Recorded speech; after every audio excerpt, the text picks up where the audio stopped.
আসসালামু আলাইকুম এভরিওয়ান, কেমন আছো তোমরা সবাই? আশা করি খুব ভালো আছো। আলহামদুলিল্লাহ আমিও খুব ভালো আছি।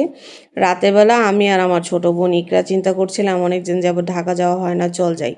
তো যেই ভাবনা সেই কাজ, সকালে ঘুম থেকে উঠেই চলে গেলাম ঢাকা।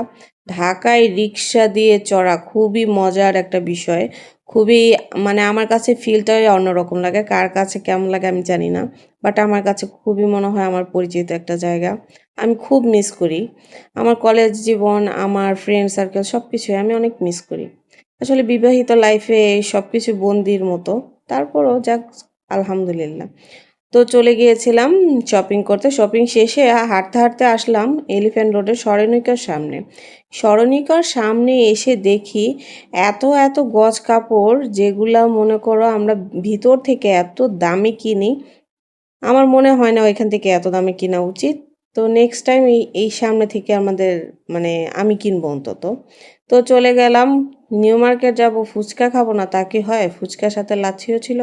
তো অনেক মজা করে খাওয়াটা শেষ করলাম। এই ছিল আমাদের শপিং। তো আমার মিনি ব্লগটা তেমন তোমাদের কাছে কেমন লাগলো জানাবা। আল্লাহ হাফেজ।